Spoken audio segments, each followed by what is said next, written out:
Good morning to all masters from India, and good day for all the masters of the whole of the world.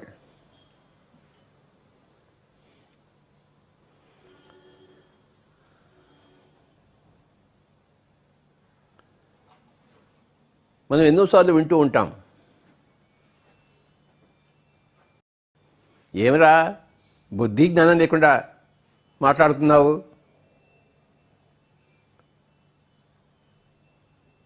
ఏమిట్రా బుద్ధి జ్ఞానం లేకుండా వ్యవహరిస్తున్నావు అంటాం.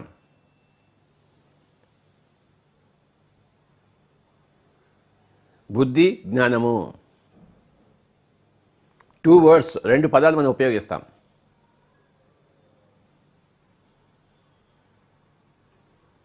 ఈరోజు ఈ బుద్ధి గురించి, ఈ జ్ఞానం గురించి మనం ఆలోచిద్దాం.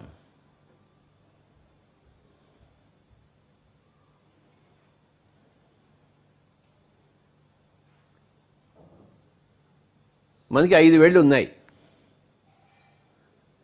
2ని చూపించడానికి ఏ 2 వేళ్ళు చూపిస్తాం మనం? ఈ 2 వేళ్ళు చూపిస్తామా? ఈ 2 వేళ్ళు చూపిస్తామా? ఈ 2 వేళ్ళు చూపిస్తామా? ఈ 2 వేళ్ళు చూపిస్తామా? ఈ 2 వేళ్ళే చూపిస్తాము. అంతేగాని 2 అంటే ఇలా చెప్పుచ్చాము, 2 అంటే ఇలా అన్నాము, 2 అంటే ఇలా అన్నాము, ఇలా అనొచ్చు. కానీ ఈ వేళ్ళు మనం ఉపయోగించాం.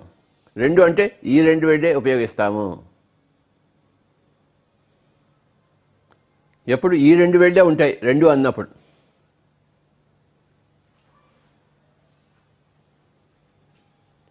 ఈ 2 ఏంటాయంటే, ఈ మధ్య వేలేమో బుద్ధి, చూపుడు వేలేమో జ్ఞానము. 2 ఉండాలి మనకి. ఒకటి బుద్ధి, 2 జ్ఞానము. మై డియర్ ఫ్రెండ్స్,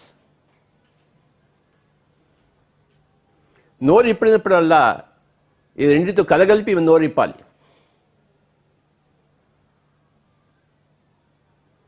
బుద్ధి లేకుండా మాట్లాడితే శోభనివ్వదు.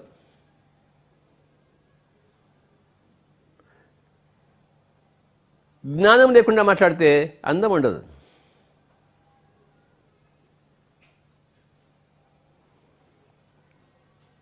నోరు ఇప్పినప్పుడల్లా ప్రతి వాక్కు, ప్రతి వచనము 2తో కూడా ఉండాలి.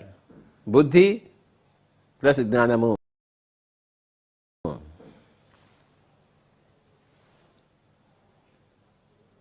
ఎప్పుడైతే నీ యొక్క వచనము అంటే నోట్లోంచి వచ్చే వాక్కు ఈ 2తో కూడి ఉంటుందో అప్పుడు నీ వాక్కు ప్రవచనం అవుతుంది,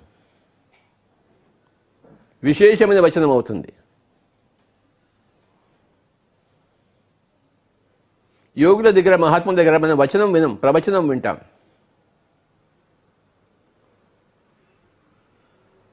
ఈ 2ట్లో ఏది లోపించినా, లేదా 2 లోపించినా అది వచనం కాదు. అది వచనమే కానీ ప్రవచనం కాదు. ఈ 2 ఉంటేనే ఆ వచనం ప్రవచనం అవుతుంది, ఆ వాక్కు ఆ ప్రవచనం అవుతుంది. సో 2 ఉండాలి ఎప్పుడు మన ప్రతి వాక్కులోనూ. అప్పుడు అతను ప్రవక్త అవుతాడు, గొప్ప వక్త అవుతాడు, విశేషమైన వక్త అవుతాడు. ఆ వచనం విశేషమైన వచనం అవుతుంది, ప్రవచనం అవుతుంది. నోరు ఇప్పినప్పుడల్లా బుద్ధి లేకుండా ఇప్పితే ఏం లాభం? రసాభాస అవుతుంది.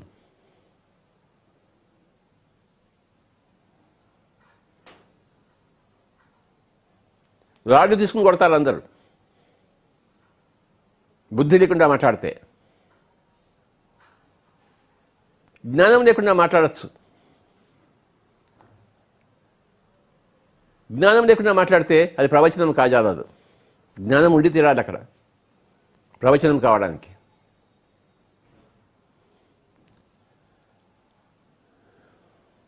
బుద్ధికి జ్ఞానానికి తేడా ఏమిటి?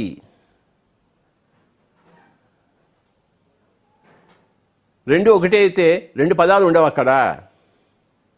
2 వేరు పంథాల్లో ఉన్నవి కనుక 2 వేరు పదాలు ఉపయోగించబడ్డాయి. బుద్ధి అనేది జ్ఞానం ఒకటి.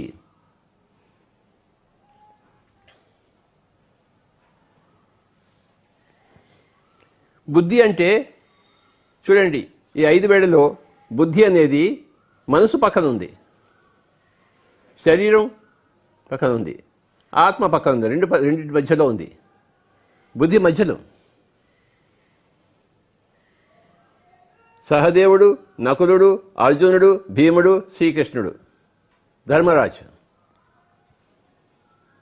బుద్ధి అనేది మధ్యలో ఉండేది. అంటే ఇటు ప్రాపంచికం, ఇటు ఆధ్యాత్మికం, ఈ రెండింటి మధ్యలో ఉండేది. ప్రపంచకాన్ని దృష్టిలో పెట్టుకునేది, ఆధ్యాత్మికాన్ని దృష్టిలో పెట్టుకునేది. కానీ ఈ చూపుడు వేలు కేవలం ఆధ్యాత్మికము. బుద్ధి కలిగి మాట్లాడాలంటే ఈ 2 దృక్పథాలు చేర్చుకుని మాట్లాడాలి. నేను కొన్ని ఉదాహరణలు ఇస్తాను.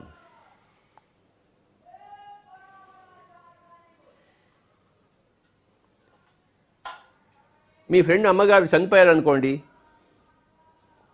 ఆ చనిపోయినప్పుడు మీరు వెళ్తారు అక్కడికి, ఒళ్ళు దగ్గర పెట్టుకుని మాట్లాడాలి. అక్కడ ఎక్కువ వేదాంతం పనికిరాదు. అందరూ పోయేవారే, మీ అమ్మ కూడా పోతుందిలే అని మాట్లాడితే ఏమైనా బాగుంటుందా? బాగుండదు.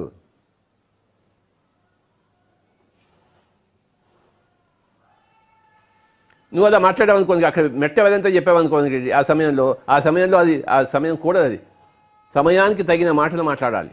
అది బుద్ధితో కూడిన మాటలు. నీకు తెలుసు ఆత్మ చావదని చెప్పేసి, కానీ అక్కడ తల్లి చచ్చిపోయింది, ఆయన ఏడుస్తున్నాడు అబ్బాయి. నువ్వు పోయి గమ్మును కూర్చుని రావాలి, అంతేగాని అక్కడ నువ్వు నీ యొక్క విశేషమైన వార్త అక్కడ అనవసరం, అసంబద్ధం, అసంగతం.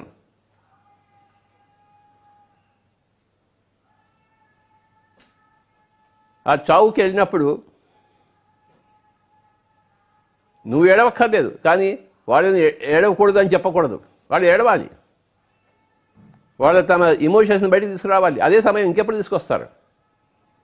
నువ్వు ఏడవకూడదు, ఏడిస్తే నువ్వు వెధవ్వి అని వేదాంత భాషలో చెప్పాడు కదా అని ఈ లెక్చర్లను దంచకూడదు. లెక్చర్లను దంచితే నీకు బుద్ధి లేదు, నీకు సరిగా మాట్లాడడం చేత కాదు. ఆ సన్నివేశంలో నువ్వు అలా నోరిపోయావు అనుకోండి, అక్కడ ఉన్న వాళ్ళంతా నీకు రాళ్ళు పెట్టి కొడతాను, నేను పోరా ఇక్కడి అంటారు, మళ్ళీ ఈ పేపర్ రాకు అంటారు, ఈ నీ జన్మలో ఈ నీ ముఖం చూపించకంటారు. కరెక్ట్ అది. ఎందుకంటే వాడు బుద్ధి లేకుండా నోరు జారాడు, బుద్ధి లేకుండా నోట్లోంచి వాక్కు బయటకు తీశాడు. ఇంకొక యాక్సిడెంట్లో కాలు పోయాడు, కాలు విరిగింది అనుకోండి, నువ్వు హాస్పిటల్కి వెళ్ళి చూసేవాడు కాలు విరిగిపోయింది, కాలు కోసేశారు వాడిని, అంతా కర్మరా అని అప్పుడు అంటావేంటి? వాడికి తెలుసు, నీకు తెలుసు, కానీ ఆ మాటలు అక్కడ కూడదు.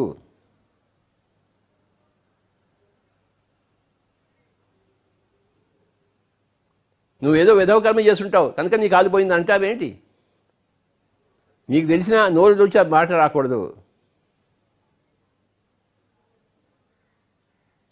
తెలుసు వాడికి ఏదో వాడు చేసిన కర్మ బట్టే వాడికి వచ్చింది, కానీ నువ్వు ఆ మాట మాట్లాడకూడదు. ఎప్పుడు ఆ మాటలు మాట్లాడాలి? నువ్వు ఒక మెడిటేషన్ సెంటర్ క్లాస్కి వెళ్ళినప్పుడు, ఒక సత్సంగం జరుగుతున్నప్పుడు, నువ్వు చేసిన కర్మ నీకు తెలుస్తుంది, అప్పుడు అవన్నీ చెప్పాలి. అంతేకాని ఈ కాలు విరిగినప్పుడు వాడు ఏడుస్తుంటే లబోదీపం అంటుంటే హాస్పిటల్కి వెళ్ళి వాడిని చూసి నీకు బాగా అయిందిలే, నీకు జరగవలసిందే జరిగిందిలే అని అంటే ఏమైనా బాగుంటుందా?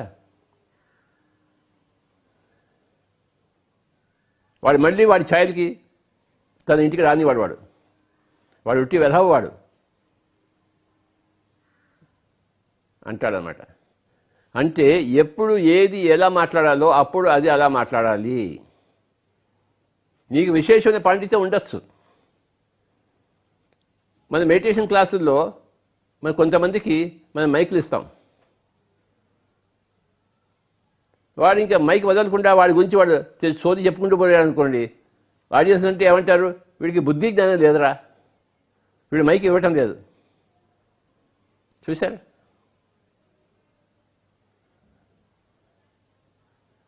ఆడియన్స్ని దృష్టిలో పెట్టుకోకుండా వీడు మాట్లాడితే వాడికి బుద్ధి ఉన్నట్ట, జ్ఞానం ఉన్నట్ట? ఎప్పుడు అలానే జరుగుతుంటుంది. ఎవరో గొప్ప మినిస్టర్ని మనం పిలుస్తాం, పిలవకపోతే ఆ మినిస్టర్ కోపం వస్తుంది. పిలిచి మైక్ ఇస్తాము, ఎక్కువ మాట్లాడాలనుకోండి ఆడియన్స్కి అంతా కోపం వస్తుంది.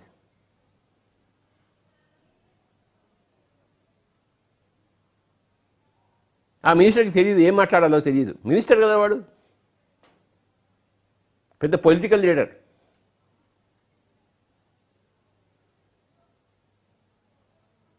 మైక్ దొరికిందే చాలు, ఓహో నాకు 1000 మంది ఉండాలి అని చెప్పేసి వాడు మాట్లాడుతూనే ఉంటాడు. ఇంకా వాడు మైక్ వదలడు, వాడి చేతితో మైక్ లాక్కోవాల్సి వస్తుంది. అంటే ఏంటి జరిగింది అక్కడ? వాడు గొప్పవాడే, ఏ ఎమ్మెల్యే ఏ మినిస్టర్ అయి ఉంటాడు, కానీ వాడికి ఇక్కడ సమయం సందర్భము లేకుండా మాట్లాడుతున్నాడు.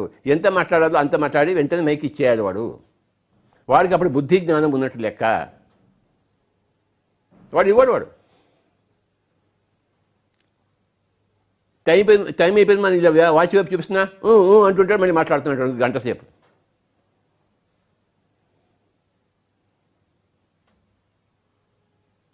ఆ తర్వాత ఆడియన్స్ అంతా వచ్చి వీడిని తిడుతుంటారు ఆర్గనైజర్ని.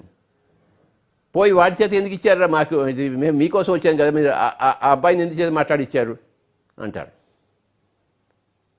చూసారా?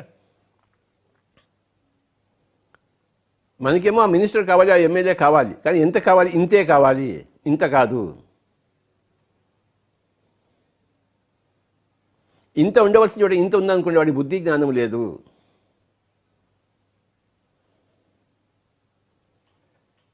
కామన్ సెన్స్ లేదు, ఇంగిత జ్ఞానం లేదా.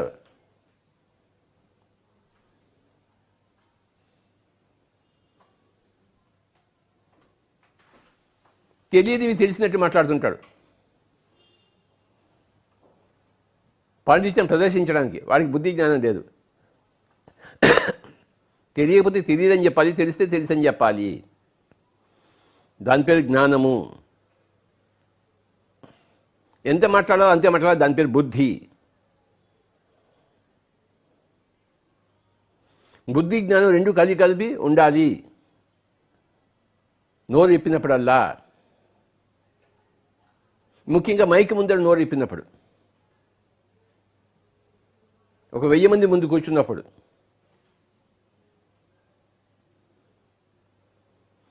ఎవరో ఇద్దరు మనుషులు వాళ్ళకి వాళ్ళు మాట్లాడుకుంటున్నప్పుడు బుద్ధి అక్కర్లేదు, జ్ఞానం అక్కర్లేదు, అంత కళాపోసన.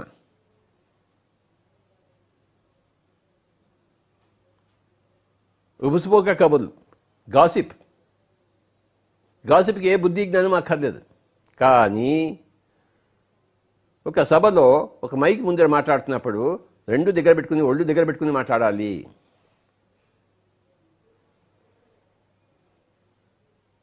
ఆ అకేషన్కి ఏది సందర్భమో దాన్ని చూసుకుని మాట్లాడాలి. ఒక విషయం కోసం ఆ అకేషన్ ఉంటే, ఆ సందర్భం ఉంటే, ఇంకో విషయం గురించి మాట్లాడకూడదు. నీకు పాండిత్యం ఉన్నా.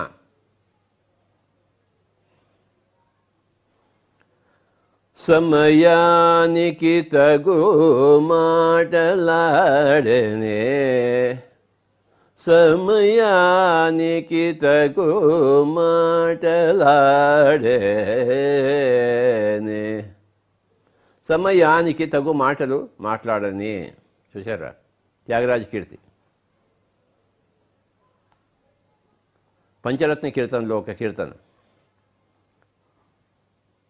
సమయానికి తగు మాటలాడేనే.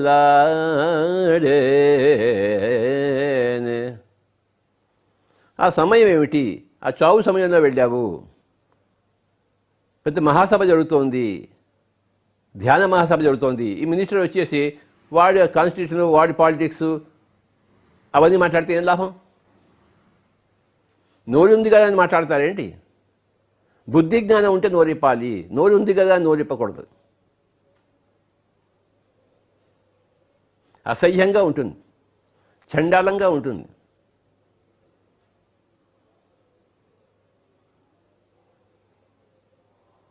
ఎంత మాట్లాడాలో క్వాంటిటీ అంత మాట్లాడడం బుద్ధి. ఏ క్వాలిటీతో మాట్లాడాలో దాని పేరు జ్ఞానము. ఆ క్వాంటిటీ ప్లస్ క్వాలిటీ. క్వాలిటీ అనేది జ్ఞానము, క్వాంటిటీ అనేది బుద్ధి. ఒక 10 మంది మాట్లాడాలి సభలో, ఒకటే అరగంట తీసుకున్నాను అనుకో, మిగతా వాళ్ళు ఏం మాట్లాడతారు? ఆ సభలో తోపులాట వస్తుంది, మైకు లాక్కుంటారు. ఏమైనా బాగుంటుందా? నీకు 3 నిమిషాలు టైం ఇస్తే 3 నిమిషాలు కాకముందే ఒక అర నిమిషం ముందరే మైక్ ఇచ్చేసేయాలి.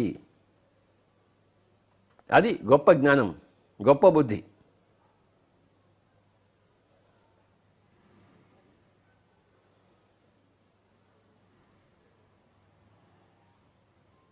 ఒక మీటింగ్ జరుగుతోంది, 10 మంది మీటింగ్, కంపెనీ మీటింగ్ జరుగుతోంది, మంత్లీ మీటింగ్, యాన్యువల్ మీటింగ్, 10 మంది ఉంటారు, ప్రతి నెల మీటింగ్ జరుగుతుంటుంది. నీ వంతు వస్తుంది మాట్లాడడానికి. నీ వంతు వచ్చేంత వరకు నువ్వు వెయిట్ చేయాలి, అంతేకాని ఇంకోటి ఎవడో మాట్లాడుతుంది మధ్యలో దూరకూడదు. నువ్వు మధ్యలో దూరావనుకో, వాడు ఇలా చూస్తాడు, ఒకసారి చూస్తాడు, రెండోసారి నీకు బుద్ధి జ్ఞానం లేదని తిట్టేస్తాడు అంతే. ఒకడు మాట్లాడుతున్నప్పుడు ఇంకోటి మాట్లాడకూడదు. మనం టీవీ ఈ డిస్కషన్ చూస్తాం, అందరూ మాట్లాడుతుంటారు, వీడియో వస్తుంటాడు, వాడు వస్తుంటాడు, మధ్యలో ఇంకోటి కూడా వస్తున్నాడు, అందరూ వస్తూనే ఉంటారు టీవీలో చూస్తుంటే. ఒక్కడికి కూడా బుద్ధి జ్ఞానం లేదు. మరి వాడు అంతా పెద్ద పెద్ద మాట్లాడేవాళ్ళు, పెద్ద పెద్ద వాళ్ళు ప్రజానాయకులు. అంటే ఒక్కడికి కూడా బుద్ధి జ్ఞానం లేదు, కానీ వాళ్ళు మాట్లాడుతున్నారు. ఒకడు మాట్లాడుతుంటే ఇంకోటి వీడు తిడుతూనే ఉంటాడు, వాడు కూడా వీడిని తిడుతూనే ఉంటాడు. ఎవడు ఏం చేస్తున్నాడో, ఎవడే మాట్లాడాలో ఎవరికి అర్థం కాదు. ఎందుకంటే అంత గోలగోల, పాండమోనియం. ఒకడు మాట్లాడిన తర్వాత కంప్లీట్ చేసిన తర్వాత ఇంకోటి నోరు ఇప్పాలి. అంతవరకు వాడు వేచి ఉండడు, వెంటనే రియాక్ట్ అయిపోతుంటాడు. ఎవడైతే వెంటనే రియాక్ట్ అయిపోతుంటాడో వాడికి బుద్ధి లేదు, జ్ఞానం లేవు.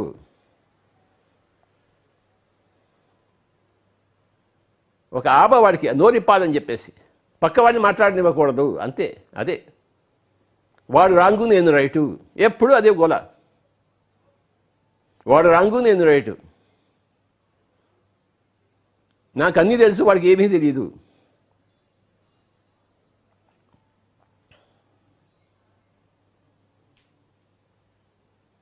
నిజంగా తెలిసిన వాడు ఊరికే ఉంటాడు, ఎప్పుడు ఏమీ తెలియని వాడే లబలబ కొట్టుకుంటూ ఉంటాడు, చప్పుడు ఎక్కువ చేస్తుంటాడు. నిండుకుండ తొనగదు.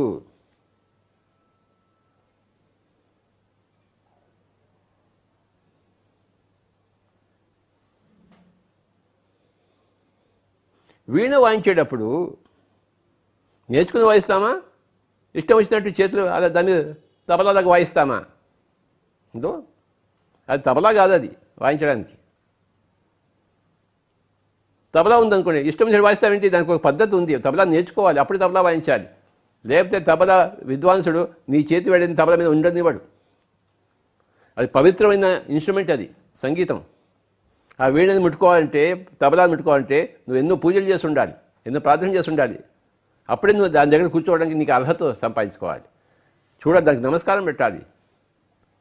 దాంతో ఆడుకుంటావేంటి? అదేం ఆట వస్తువా? క్రికెట్ బ్యాట్ ఏంటి అది? ఒక తబలా వాయించడానికి, ఒక వీణ మీటడానికి ఎంతో భక్తి, శ్రద్ధ ఇవన్నీ ఉండాలి. అలాగే నోరు ఇప్పడానికి ఎంతో శ్రద్ధ, భక్తి ఉండాలి. ఎంతో శ్రద్ధతో నోరిప్పాలి, ఎంతో భక్తితో నోరిప్పాలి. ఆషామాషి వ్యవహారం కాదు నోరిప్పడము. ఒక వీణ మీటడము, ఒక తబలా మీద ఒక సౌండ్ ధ్వని తీసుకురావడము ఆషామాషి వ్యవహారాలు కాదు. తగుదునమ్మా అని నోరిప్పుతాం మనం. రామచంద్ర, అవేం నోరులో అవే నోరిప్పడాలో. చెవులు తట్టుకోలేవు.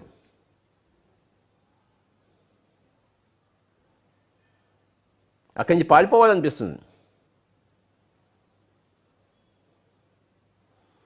నోరు ఇప్పినప్పుడల్లా బుద్ధి జ్ఞానం ఉన్నాయా చూసుకుని నోరు ఇప్పాలి. ఆలోచించి నోరు ఇప్పాలి. యోచన చేసి మాట్లాడాలి.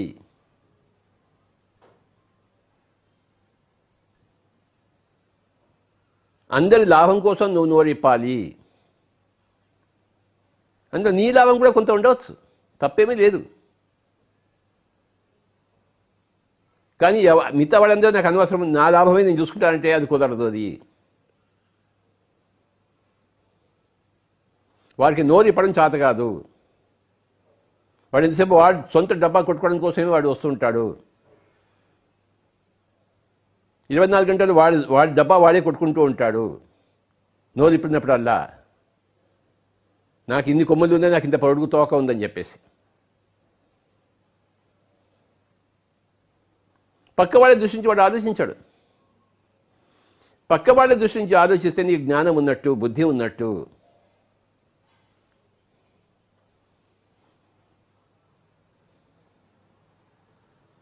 బుద్ధి అనేది ఇటు మనస్సు ఇటు ఆత్మ పక్కన రెండు మధ్యలో ఉంది.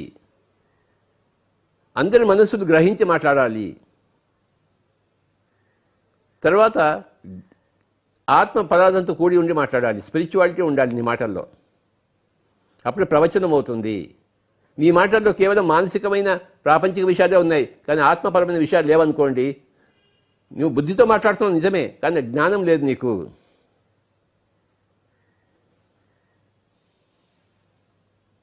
అది ప్రవచనం కాజాలదు. ఆత్మవత్ జ్ఞానము, ఆత్మవత్ విశేషాలు కలిస్తేనే బుద్ధికి జ్ఞానం వచ్చినట్టు, పువ్వుకి తావి వచ్చినట్టు. లేదా పువ్వు ఉంది కానీ దానికి వాసన లేదు. వాసన కావాలి కదా.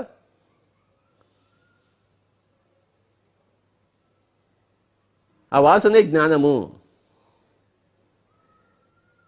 భగవద్గీతలో ఇలా ఉంది, బైబిల్లో ఇలా ఉంది, మొహమ్మద్ ప్రవక్త ఇలా చెప్పాడు ఖురాన్లో అని అవన్నీ చెప్పడమే జ్ఞానము. మా తండ్రి గారు మా అమ్మగారు ఇలా చెప్పారని చెప్పి అదంతా కూడాను బుద్ధి. మీ తండ్రి గారు మీ అమ్మగారు చెప్పారు మంచి సూక్తులే, కానీ ఇక్కడ కృష్ణుడు చెప్పాడు, ఒక బుద్ధుడు చెప్పాడు, ఒక మహావీరుడు చెప్పాడు, ఒక యేసు ప్రభు చెప్పాడు. అక్కడి నుంచి వచ్చింది జ్ఞానము. మీ తల్లిదండ్రులకు వచ్చేది బుద్ధి.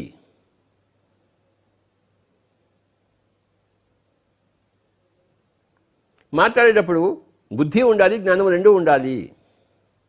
ఏమిరా బుద్ధి జ్ఞానం దేవరా అంటారు అన్నమాట. ఎందుకు అందరూ? తప్పకుండా అంటారు. బుద్ధి జ్ఞానం రెండు ఉన్నాయనుకోండి, ప్రవక్త అండి, ఆయనకేం నోరు ఇప్పితే చాలు ముత్యాలు జల్లులు వస్తుంటాయి, వైడ్యూర్యాలు మరకతాలు దొరుకుతూ ఉంటాయి, చిల్ల పెంకులు లేవు, రాళ్ళు లేవు. నోరు ఇప్పితే సంగీతం వస్తుంది, అపస్వరాలు రావు, సుస్వరాలు వస్తుంటాయి అని అందరూ ఆ చుట్టూ చేరుతారు. నోరు మంచిదైతే ఊరు మంచిది. ఈ మంచిది అంటే ఏంటంటే బుద్ధి జ్ఞానం రెండు ఉంటే అది మంచిది. కేవలం బుద్ధి ఉంటే అది గొప్పదవుతుంది కానీ మంచిది కాదు. జ్ఞానం ఉంటేనే అది మంచిది అవుతుంది. మన వాక్కులు గొప్పగాను ఉండాలి, మంచిగాను ఉండాలి, సర్వకుశ లోపరిగా ఉండాలి. నోరు ఇప్పినప్పుడల్లా బుద్ధి జ్ఞానం కలిగి ఉండాలి మై డియర్ ఫ్రెండ్స్. ఈ బుద్ధి జ్ఞానం ఎవరు నేర్పిస్తారు? ఎక్కడ దొరుకుతుంది మనకి? స్కూల్లో దొరుకుతుందా? వ్యాపారంలో దొరుకుతుందా? పంట పొలాల్లో దొరుకుతుందా? ఎక్కడ దొరుకుతుంది మనకి? మన ఇంట్లో దొరుకుతుందా? ఇంట్లో పండితులు ఉంటే కొద్దిగా దొరుకుతుంది. విశేషంగా ఈ బుద్ధి జ్ఞానం ఎక్కడి నుంచి వస్తాయంటే మన ధ్యాన సాధన నుంచి వస్తాయి. మన ధ్యాన సాధన పట్ల భక్తి శ్రద్ధ ఉండాలి మనకి. ధ్యానంలో మన మనసు మూగబోతుంది, నోరు మూగబోతుంది. 3 గంటల సేపు ధ్యానం చేసి అప్పుడు నోరు ఇప్పాలనుకోండి, నోటి నుంచి అన్ని బుద్ధిపూర్వకమైన మాటలు, జ్ఞానపూర్వకమైన మాటలు వస్తాయి. ధ్యాన సాధన లేదు, మౌనం లేదు. ఎక్కడి నుంచి వస్తుంది బుద్ధి జ్ఞానం? మౌనం నుంచి బుద్ధి వస్తుంది, ధ్యానం నుంచి జ్ఞానం వస్తుంది.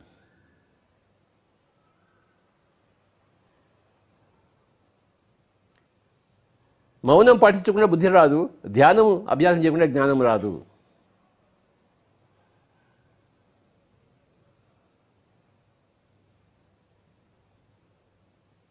ఆధ్యాత్మిక సాధనలో ఉన్నవాడు ఫస్ట్ మునిగా మౌనంగా ఉండడం నేర్చుకోవాలి. చెప్పింది వినాలి, చెవులు రెక్కించుకుని వినాలి. నీ నోరు నువ్వు ఇప్పకూడదు.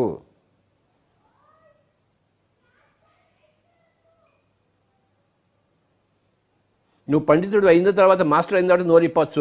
ఇంకా మాస్టర్ కాలేదు, నువ్వు పండితుడు కాలేదు, నోరు ఇప్పడానికి నీకు అర్హత లేదు. అపస్వరాలు వస్తాయి నోరు ఇప్పితే. పొట్టలో అక్షరం ముక్క లేదు, నోరు ఏమి ఇప్పుతాం? సాధన చేసినప్పుడే పొట్టలో కొన్ని అక్షరాలు వస్తాయి, అప్పుడు నోరు ఇప్పవచ్చు, పండితుడు అవుతావు.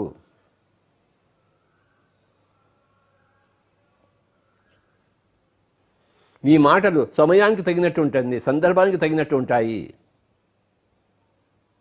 విరోచితంగా ఉంటాయి, సర్వకుశ లోపరిగా ఉంటాయి, అందరికీ లాభించేలా ఉంటాయి నీ వాక్కులు. సకల దేశకాల పరిస్థితుల్లోనూ ఆచరింపదగినవి ఉంటే దాని పేరు జ్ఞానం అంటాం. బుద్ధి పలానా దేశము, పలానా కాలము, పలానా పరిస్థితికి సంబంధించింది. సకల దేశకాల పరిస్థితులకు సంబంధించిన జ్ఞానము.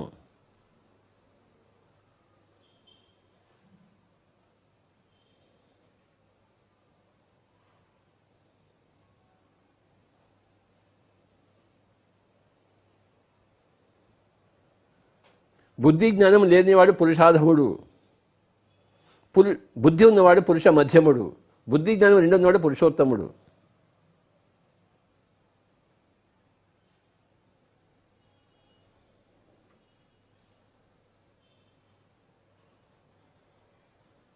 బుద్ధి లేకుండా వాడికి మనసుకు తోచినట్టు మాట్లాడేవాడు పురుషాధముడు. బుద్ధితో మాట్లాడేవాడు, అందరి యొక్క మనసులను గ్రహించి మాట్లాడేవాడు బుద్ధి ఉన్నవాడు. అందరి యొక్క ఆత్మలను గ్రహించి మాట్లాడేవాడు జ్ఞాని, పురుషోత్తముడు.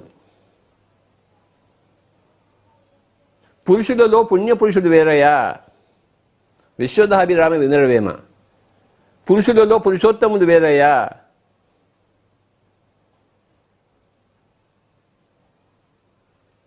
పురుషాధములు, పురుష మధ్యములు, పురుష ఉత్తములు.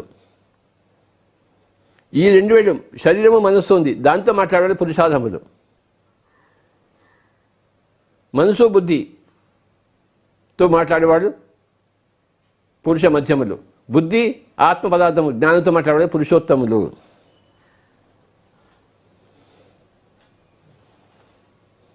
శరీరము, మనస్సు, బుద్ధి, ఆత్మ, సర్వాత్మ రెండు ఉండాలి అని ఈ రెండు వేళ్ళు చూపిస్తాము. ఇది బుద్ధి, ఇది ఆత్మ. నోరు ఇప్పినప్పుడల్లా ఈ రెండింటితో కూడి మాట్లాడాలి మనము. ఆ లక్ష్యం పెట్టుకుని ఆ సాధన చేసి మాట్లాడాలి. లక్ష్యం లేదు, సాధన లేదు, ఏం మాట్లాడతాం చెప్పండి?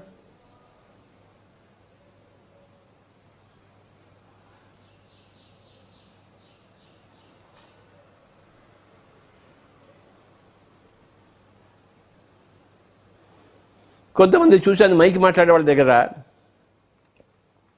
మైక్ బాగుంటుంది కానీ వీడి వాయిస్ బాగాలేదు. అందరూ వింటున్నారా అని మాట్లాడతాడు, ఆ మైక్ పట్టుకోలేదు. నువ్వు వాయిస్ ఎక్కువ చేసి మాట్లాడాలి మైక్లో. ఆ ఎంత వాయిస్ ఉండాలో వాడికి తెలియదు, వాడికి ఆ టెక్నికాలిటీస్ తెలియదు. లేదా ఒక్కొక్కసారి మైక్ మరీ దగ్గర పెట్టుకుని గట్టిగా అరుస్తుంటాడు. విషయం బాగానే ఉంది కానీ నీ వాయిస్ బాగాలేదు. ఎన్నో విషయాలు ఉంటాయి బుద్ధి జ్ఞానంలో. నువ్వు టెక్నికల్గా సరిగ్గా ఉండాలి, మైక్ దగ్గర సరిగ్గా ఉండాలి, మూతి దగ్గర ఎంత ఎక్కువ దగ్గర ఉండకూడదు, ఎక్కువ దూరం ఉండకూడదు. ఏ టోన్లో మాట్లాడాలో ఆ టోన్లో మాట్లాడాలి, ఎంత మాట్లాడాలో అంత మాట్లాడాలి, ఏ విషయం మాట్లాడాలో ఆ విషయమే మాట్లాడాలి.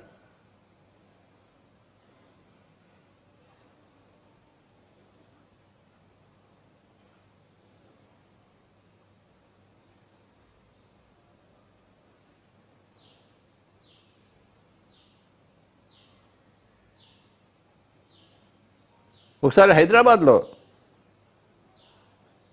1960s అనుకుంటాను, నిజాం కాలేజ్ గ్రౌండ్స్లో పెద్ద మీటింగ్ జరిగింది. చాలామంది వచ్చారు. ఎవరబ్బా వచ్చింది అని నేను వెళ్ళాను. హైదరాబాద్లో నిజాం కాలేజ్ గ్రౌండ్స్లో ఒక అతను హిందీలో మాట్లాడుతున్నాడు బ్రహ్మాండంగా.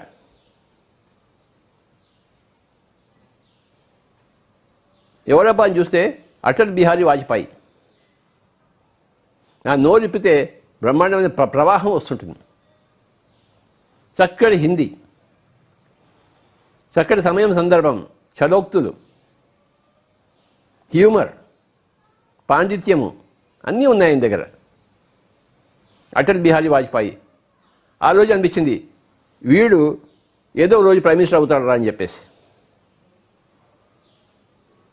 అయ్యాడు ప్రైమ్ మినిస్టర్ ఆయన.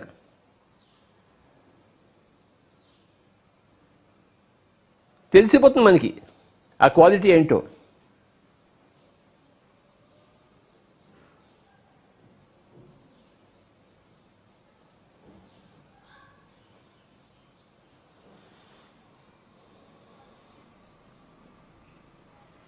కేవలం బుద్ధితో మాట్లాడేవాడు వక్త అవుతాడు, కానీ జ్ఞానంతో కూడా మాట్లాడే ప్రవక్త అవుతాడు. కేవలం బుద్ధితో మాట్లాడితే అది వచనం అవుతుంది, జ్ఞానంతో కూడా కూడి ఉంటే అది ప్రవచనం అవుతుంది.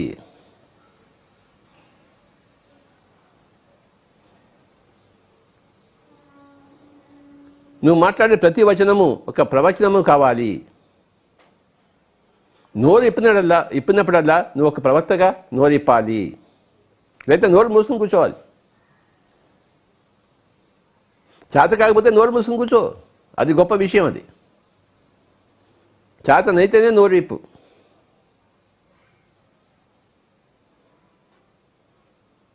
నాకు ఇది చేత కాదని చెప్పడంతో నామోషి ఏముంది?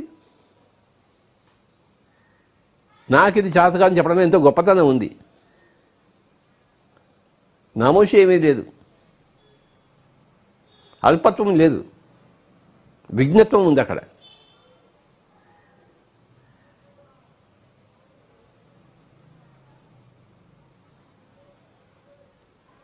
బుద్ధి ఎక్కడి నుంచి వస్తుంది? జ్ఞానం ఎక్కడ వస్తుంది? బుద్ధిమంతులతో తిరిగితే బుద్ధి వస్తుంది, జ్ఞానవంతులతో తిరిగితే జ్ఞానం వస్తుంది, సంగీతజ్ఞులతో తిరిగితే సంగీతం వస్తుంది, రచయితలతో తిరిగితే ఆ రచనా సామర్థ్యం వస్తుంది, క్రికెట్ మాస్టర్స్తో తిరిగితే క్రికెట్ వస్తుంది, స్విమ్మింగ్ వాళ్ళతో తిరిగితే స్విమ్మింగ్ బాగా వస్తుంది, ప్యాకెట్ రాయలతో తిరిగితే ప్యాకెట్ ఆడటం బాగా వస్తుంది, బాగా తాగే వాళ్ళతో తిరిగామనుకోండి బాగా తాగుతాం, ఆ కళలో నేర్పరవుతాం. దొంగలతో తిరిగితే దొంగ అవుతాం మనం. కనుక బుద్ధిమంతులతో తిరిగితే బుద్ధి వస్తుంది, జ్ఞానవంతులతో తిరిగితే జ్ఞానం వస్తుంది. మనకి రెండు కావాలి, బుద్ధి జ్ఞానము.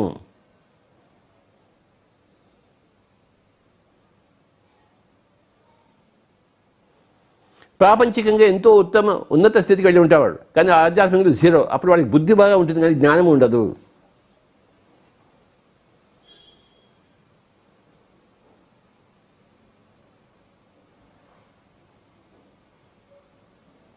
బుద్ధి జ్ఞానం రెండు ఉండాలి.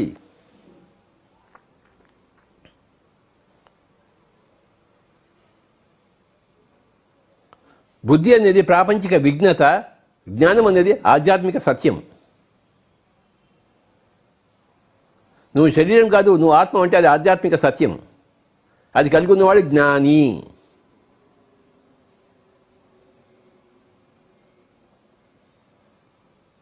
భగవద్గీత అనే పుస్తకం అది బుద్ధికి సంబంధించింది కాదు, జ్ఞానానికి సంబంధించింది.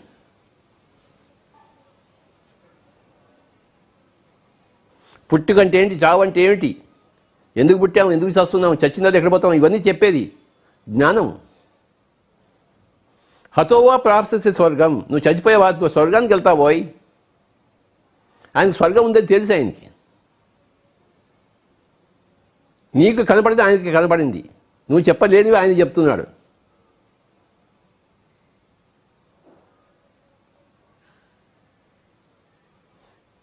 ఆ జ్ఞానం లేనివాడు ఏం మాట్లాడతాడు? చచ్చిపోయిన తర్వాత ఏమవుతుంది? ఏమీ కాదు, నీ శరీరం భూమిలోకి పోతుంది, గాలిలో కలిసిపోతుంది, పదార్థంతో కలిసిపోతుంది అంటాడు అంతే. వాడు స్వర్గం గురించి మాట్లాడలేడు, వాడికి తెలియదు, వాడికి జ్ఞానం లేదు, ఆ సబ్జెక్టు చదవలేదు, ఆ సబ్జెక్టు సాధన చేయలేదు. కానీ భగవద్గీతలో ఉంది, హతో వా ప్రాప్స్యసి స్వర్గం, నువ్వు చనిపోతే స్వర్గానికి వెళ్తావు. అయి జిత్వా వా భోక్ష్యసే మహీం, నువ్వు గెలిచావు అనుకోండి ఈ రాజ్యానికి రాజు అవుతావు. తస్మాత్ ఉత్తిష్ట కౌంతేయ యుద్ధాయ కృత నిశ్చయ, కనుక లే అర్జున, నువ్వు దిగాలు పడి కూర్చున్నావు, నువ్వు లేయి, యుద్ధం చేయి, కృత నిశ్చయంతో చేయి అంటే ఆ సమయం సందర్భకి బద్దంకి అన్నీ చెప్పాడు. తర్వాత అన్ని దేశకాల పరిస్థితులకు సంబంధించిన ఆ జ్ఞానం కూడా ఇచ్చాడు. రెండు ఇచ్చాడు ఆ యొక్క సందర్భంలో, ఆ యొక్క శ్లోకంలో. హతోవా ప్రాప్స్యతే స్వర్గం అన్నప్పుడు ఆ జ్ఞానాన్ని ఇచ్చాడు.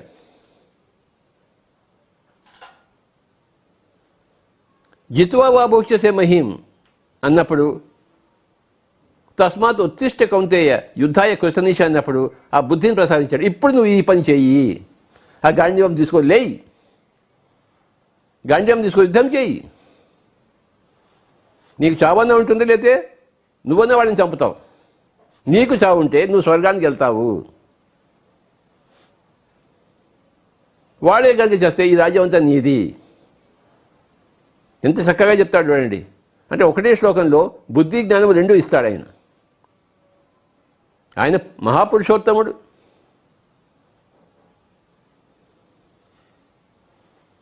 ఆ జ్ఞానం ఆ శ్లోకంలో లేదనుకోండి, ఆ భగవద్గీత లేదనుకోండి, మన భగవద్గీత ఇప్పటికీ మనం చర్చించుకునే వాళ్ళమా? కాదు.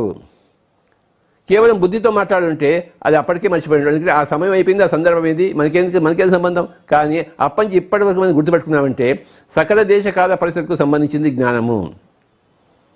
కనుక అప్పటి నుంచి ఇప్పటిదాకా మన దగ్గర భగవద్గీత ఉన్నది. అప్పటికి కావాల్సిన అవసరము ఉంది అందులో, ఎప్పటికీ తెలుసుకోవాల్సిన సత్యము ఉంది అందులో. రెండు ఉన్నాయి ఆ శ్లోకంలో, బుద్ధి జ్ఞానము. హతోవా ప్రాప్స్యతే స్వర్గం, అది జ్ఞానానికి సంబంధించిన విషయము. జిత్వా వా భోక్ష్యసే మహీం, అది బుద్ధికి సంబంధించిన విషయము. తస్మాత్ ఉత్తిష్ట కౌంతేయ యుద్ధాయ కృష్ణనీష, ఇది బుద్ధికి సంబంధించిన విషయము. లే, ఇప్పుడు నువ్వు లేకుండా గాడిని వదిలేసావు అనుకో, నీకు బుద్ధి లేదు. నీకు వాడు నవ్వుతాడు, కౌరవులంతా కూడా. చూసారా, మహావీరుడు వచ్చాడు పారిపోయాడు అని చెప్పేసి.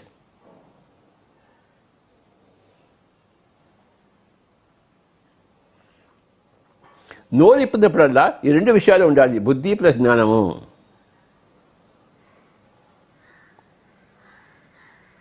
ప్రవక్తల దగ్గర నేర్చుకోవాలి, ఖలీల్ జిబ్రాన్ దగ్గర నేర్చుకోవాలి ఎలా మాట్లాడాలో,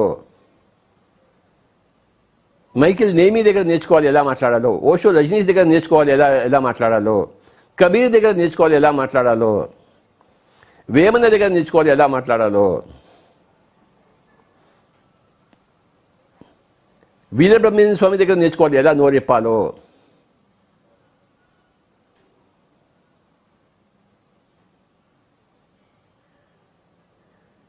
ఊరికే నోరిప్పేస్తామేమిటి?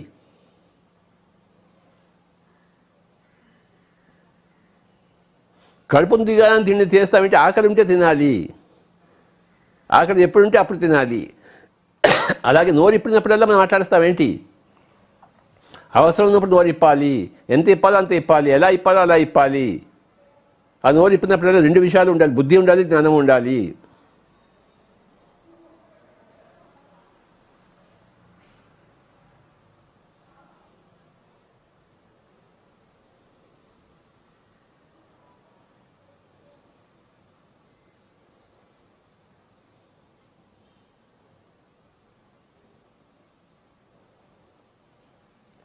బుద్ధిమంతుల దగ్గరికి వెళ్ళడం, వాళ్ళ దగ్గర కూర్చోవడము, జ్ఞానవంతుల దగ్గరికి వెళ్ళడం, వాళ్ళ దగ్గర కూర్చోవడము.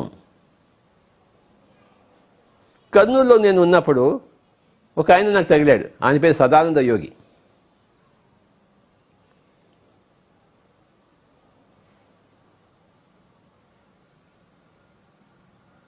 భౌతికంగా ఆయన ఒక ముసలాయన అంతే. ఒక చిన్న లాడ్జ్లో ఒక మంచం మీద పడుకున్నాడు. ఆయన దగ్గరికి వెళ్ళాము. ఎందుకు వెళ్ళాం ఆయన దగ్గర? ఆయన అఖండమైన జ్ఞానం ఉంది ఆయన దగ్గర, అందుకోసం వెళ్ళాం.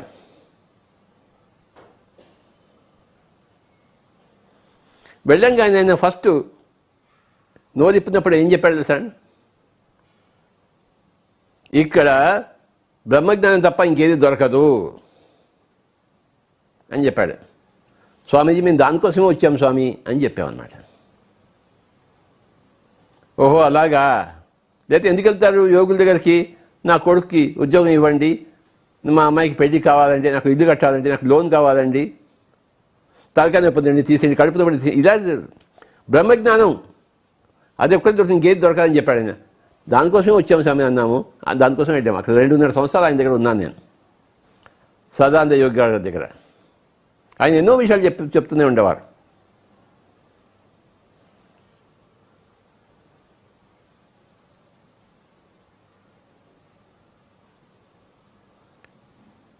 ఆ విషయం కోసమే వెళ్ళాం ఆయన దగ్గరికి. ఆయన దగ్గర అదే దొరుకుతుంది కనుక దానికోసమే వెళ్ళాం, అదే సంపాదించుకొని వచ్చాం. 200 సంవత్సరాలు ఆయన దగ్గర కూర్చుని సంపాదించుకున్నాం.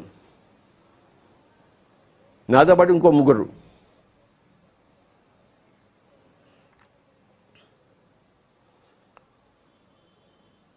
జ్ఞానుల పుస్తకాలు చదివి జ్ఞానం సంపాదించుకుంటాం, బుద్ధిమంతుల పుస్తకాలు చదివి బుద్ధిని సంపాదించుకుంటాం.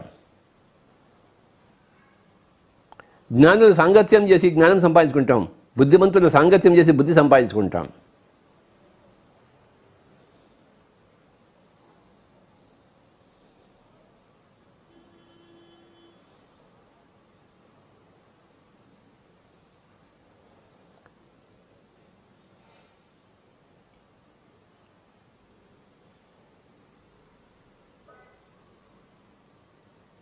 బుద్ధి ప్లస్ జ్ఞానము = పురుషోత్తముడు.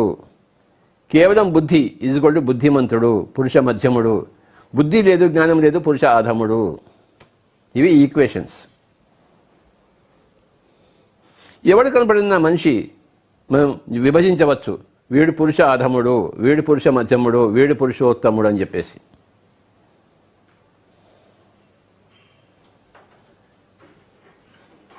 అప్పుడు మనకు తెలిసిపోతుంది పురుషాధములతో మనం ఎలా ఉండాలి, పురుష మధ్యములతో ఎలా ఉండాలి, మనం పురుషోత్తములతో ఎలా ఉండాలి అని చెప్పేసి. ఎవరితో ఎలా వ్యవహారం ఉండాలో మనకు తెలిసిపోతుంది. పురుషాధముడు నోరు చెప్తుంటాడు, నాయన మళ్ళీ రా నాయన అంటాం, పంపిస్తామని. వాడిని మాట్లాడనివ్వం. పురుష మధ్యముడు వస్తాడు, వాడు ఏదో మాట్లాడుతుంటాడు, వాడికి జ్ఞానం లేదు, వాడి జ్ఞానం అక్కర్లేదు వాడికి. ఒక 2 ముక్కలు మాట్లాడి సరే నాయన అంటాం. పురుషోత్తముడు వస్తాడు, మనం మాట్లాడం, వాడి మాటలు వింటాం మనం. చూసారా?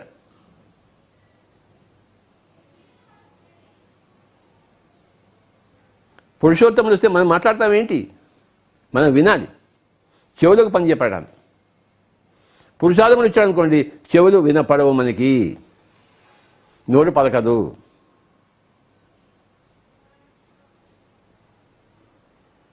మనం మాట్లాడడం వాడితో ఎంతసేపు మాట్లాడినా మన సమయం వ్యర్థం. మన దగ్గర ఉన్న వనరులు బూడిదలో పోసిన పన్నీరు అవుతాయి. పురుష మధ్యముడు వస్తే కొంత మాట్లాడతాం, ఎక్కువ మాట్లాడడం. వాడు ఆ కొంత మాటలో వాడు విన్నాడా సరే, లేకపోతే నాయన ఓకే నాయన, ఇంకా కొంచెం బుద్ధి జ్ఞానం సంపాదించుకుని జ్ఞాన కోరికతో రా, నువ్వు పిపాసుతో రా, జిజ్ఞాసుగా రా అంటాం. పురుషోత్తముడైన వాడితో హాయిగా ఉంటుంది.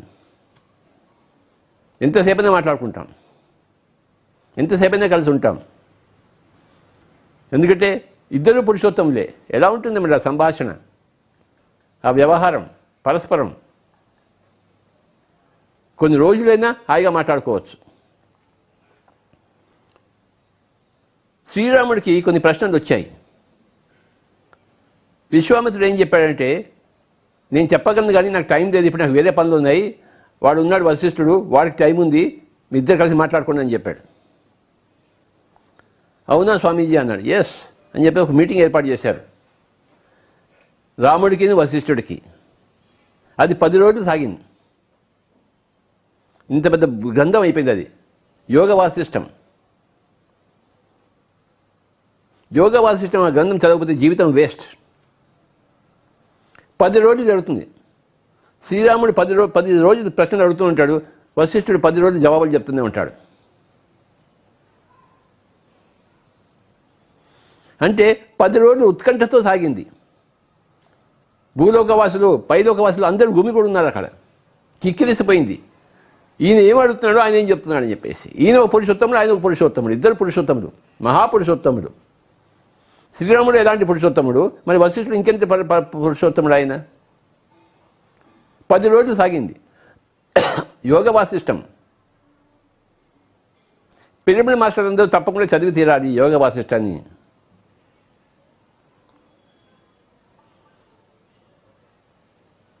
శ్రీ సముద్రాల లక్ష్మణయ్య గారు రాసి ఉన్నారు దాన్ని చక్కటి తెలుగులో. చదవకపోతే ఏం లాభం? 10 రోజుల సంవాదం, ఒక 30,000 శ్లోకాలు ఉన్నాయి. భగవద్గీతలో 700 అయితే యోగ వాసిష్టంలో 30,000 శ్లోకాలు ఉన్నాయి. ఎంత బాగుంటుంది తెలుసా? అంటే ఇద్దరు పురుషోత్తములు మాట్లాడుకున్నప్పుడు అన్ని రోజులు మాట్లాడుకోవచ్చు. వాళ్ళకి ఉపయోగకరం, విన్నవాడికి ఉపయోగకరం, చూసిన వాడికి ఉపయోగకరం. అది ఆ యొక్క అద్భుతమైన సంఘటన.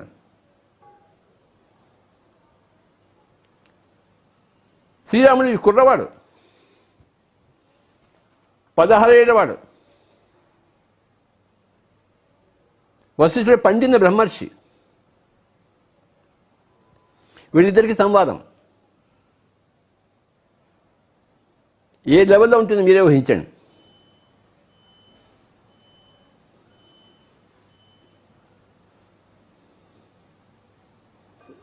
ఈరోజు ఆ యోగ వాసిష్టానికి నమస్కారాలు చెప్పుకుంటూ, ప్రణామాలు చెప్పుకుంటూ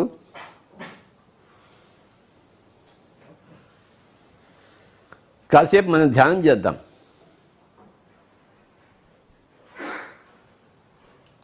ఆ శ్రీరాముడి దగ్గర, ఆ శ్రీ వశిష్ఠుడి వాళ్ళ దగ్గర మనం ఉన్నాము. ఇప్పుడు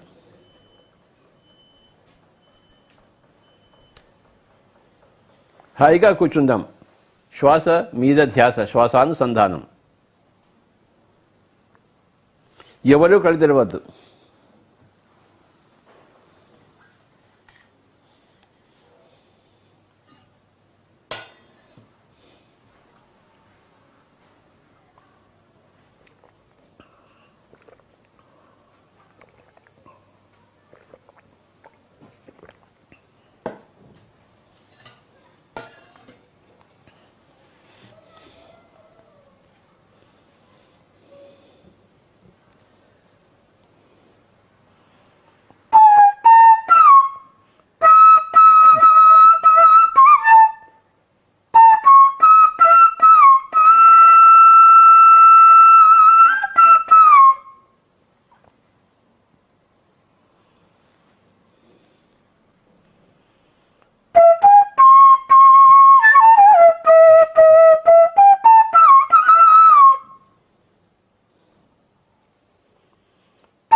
ఎవరూ కళ్ళు తెరవవద్దు.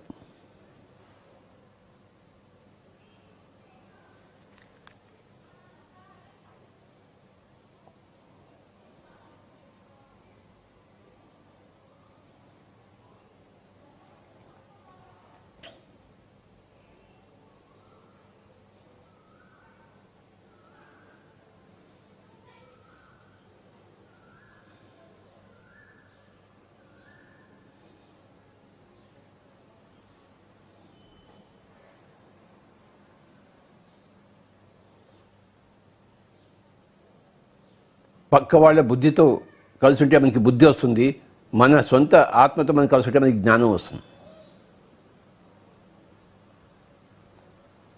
సజ్జన సంగత్యం ద్వారా, స్వాధ్యాయం ద్వారా బుద్ధి వస్తుంది, ధ్యానం ద్వారా జ్ఞానం వస్తుంది. My dear friends, be with your breath.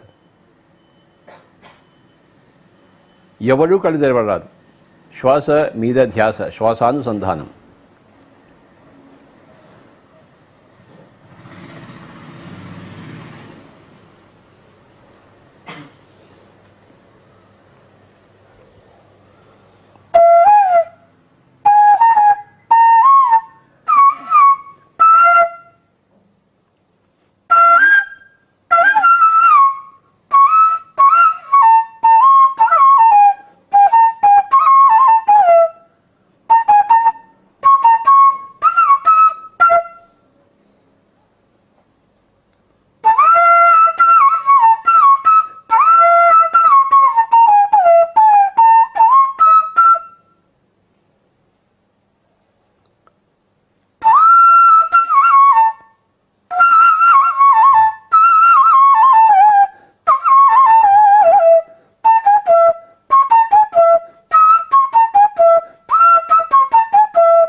Be with your breath. Normal, natural, easy, soft, simple, tender, peaceful, tranquil breath.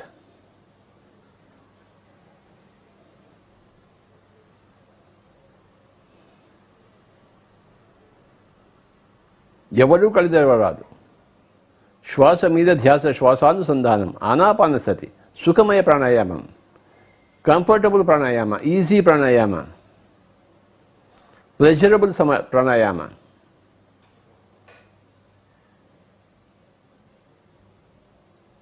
Continuous pranayama. Be with the breath. Unbroken pranayama. Simply attune to your breath. Attend to your breath. Rivet your attention to the breath, my dear friends. Normal, natural breath.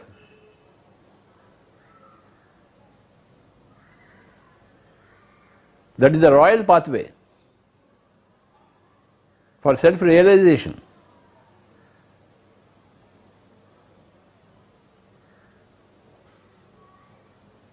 రాజమార్గము.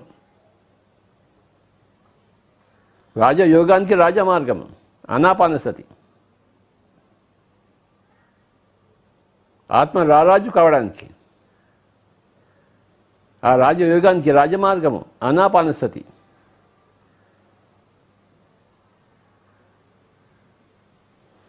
పూరక రేచక కుంభక రహితమైన శ్వాసానుసంధానం.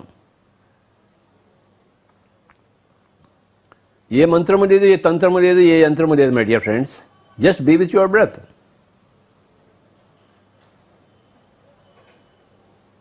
మంత్రరహిత, తంత్రరహిత, యంత్రరహిత ధ్యానం, శ్వాస మీద ధ్యాస.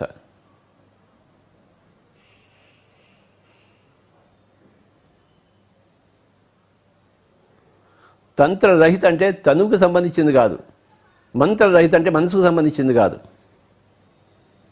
శ్వాసానుసంధానం.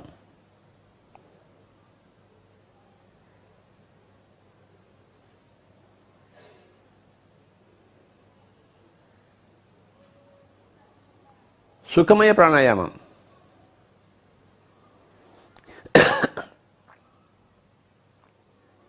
ససేమిరా కళ్ళు తెరవరాదు.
ఆఖరి 1 నిమిషం.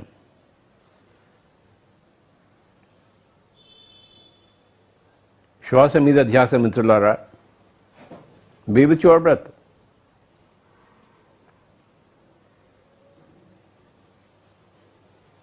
ఆఖరి 1 నిమిషం.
Final 20 seconds.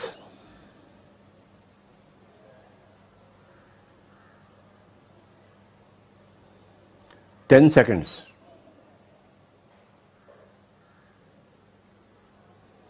9, 8, 7, 6, 5, 4, 3, 2 1 0. మెల్లిగా రెండు చేతులను రెండు కళ్ళ మీద పెట్టుకుందాం. 5 seconds. 5 4 3 2 1 0. Slowly remove your hands and you may open your eyes, my dear friends. Thank you very much. అందరికీ నమస్కారం. అయితే ఈరోజు ఒక చిన్న అనౌన్స్మెంట్ ఉంది, అందరికీ చేయాలి. నేను ఒక మంచి శుభవార్త, గొప్ప వార్త. ఒకసారి శాస్త్రి గారు నాతో మాట్లాడమని చెప్పి కింద పోనీ.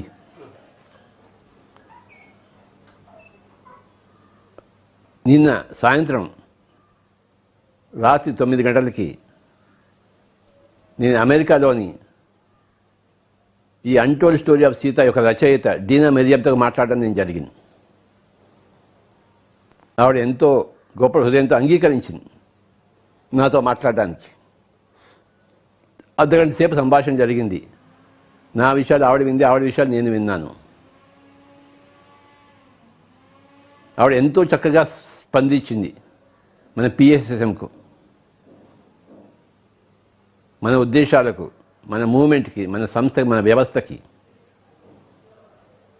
రేపు అంటే శనివారం, రేపు సాయంత్రం 5 గంటలకు ఆవిడ జూమ్లో వస్తోంది.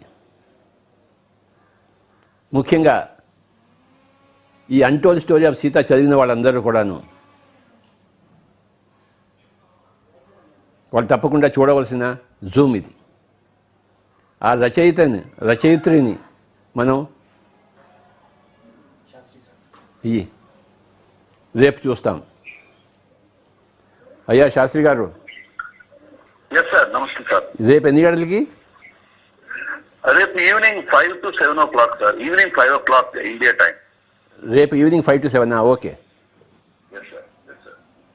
రేపు సాయంత్రం 5 నుంచి 7 గంటల వరకు ఉంటుంది జూమ్ కాల్. ఎవరెవరైతే కొన్ని ప్రశ్నలు వేయదలుచుకున్నారో ఆ ప్రశ్నలు అన్నింటినీ వ్రాసి పంపించవలసిందిగా కోరుకుంటున్నాము శ్రీ డిఎల్ఎన్ శాస్త్రి గారికి. ఆ ప్రశ్నలకి ఆవిడ జవాబులు చెప్తారు. ఇది గొప్ప అవకాశం పిల్లల మాస్టర్స్కి, ముఖ్యంగా the untold story of Sita చదివిన వాళ్ళకి, మన గుళ్ళపల్లి సరోజ మేడంని అందరినీ విన్నవారికి ఇది గొప్ప అవకాశం. రేపు సాయంత్రం 5 గంటల నుంచి 7 గంటల వరకు ఇది పిరమిడ్ మెడిటేషన్ ఛానల్లో వస్తుంది.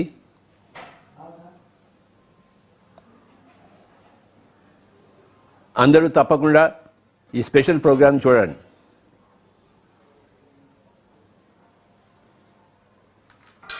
రేపు సాయంత్రం 5 గంటల నుంచి 7 గంటల వరకు Deena Merriam the untold story of Sita యొక్క రచయిత్రి, ఆవిడతో స్పెషల్ ఇంటర్వ్యూ ఉంటుంది, ప్రశ్నోత్తరాలు ఉంటాయి. అయ్యా నవకాంత్, రేపు పిఎంసీలో ఉంటుందా ఇది? ఇక్కడ వచ్చి కూర్చొని చెప్పు. పిఎంసి ఆన్లైన్ టీవీలో అన్టోల్డ్ స్టోరీ ఆఫ్ సీత రచయిత్రి, ఈ మధ్యగా పిరమిడ్ మాస్టర్లు మరియు ప్రపంచం అంతా ఎంతో మెచ్చిన పుస్తకం అన్టోల్డ్ స్టోరీ ఆఫ్ సీత. మన పిఎంసి ఛానల్లో కూడా ఆస్ట్రేలియా నుంచి మేడం ద్వారా లైవ్ ఇవ్వడం జరిగింది. చాలా అద్భుతమైన రెస్పాన్స్ వచ్చింది అన్టోల్డ్ స్టోరీ ఆఫ్ సీతాకి. అన్టోల్డ్ స్టోరీ ఆఫ్ సీత రచయిత్రి గారు నిన్న పత్రి గారితో మాట్లాడడం జరిగింది. అలాగే శాస్త్రి గారితో, పరిమళ పత్రి గారితో, అందరితో అద్భుతంగా నిన్న జూమ్ కాల్ మాట్లాడడం జరిగింది. ఆవిడతో నిన్న శాస్త్రి గారు టైం తీసుకోవడం జరిగింది అన్టోల్డ్ స్టోరీ ఆఫ్ సీతపై. ఎవరైనా జూమ్లో జాయిన్ అయ్యి మీకున్న క్వశ్చన్స్ ఏమైనా ఉంటే ఆ పుస్తకంలోంచి మీరు అడగడానికి, ఆ మేడంతో ఇంటరాక్ట్ అవ్వడానికి ఇంగ్లీష్లో సంభాషణ ఉంటుంది. కాబట్టి దాన్ని పిఎంసి ఛానల్లో కూడా లైవ్ ఇవ్వడం జరుగుతుంది. రేపు 5 నుంచి 7 వరకు అందరూ ఆ జూమ్ లైవ్ని ప్రత్యక్ష ప్రసారం ద్వారా పిఎంసీలో చూడొచ్చు. మీరు పంపించిన ప్రశ్నలు అక్కడ చదవబడతాయి, ఆ ప్రశ్నకు ఆవిడ సమాధానం చెప్తుంది. అంతేకాని మీరు డైరెక్ట్గా జూమ్లో వాళ్ళకి ప్రశ్నలు వేయరు. మీ ప్రశ్నలు మీరు పంపించండి, జూమ్లో అంతా వినండి, చూడండి. ఇది సంగతి. రేపు సాయంత్రం 5 to 7, 5 గంటల నుంచి 7 గంటల వరకు. అందరికీ నమస్కారం.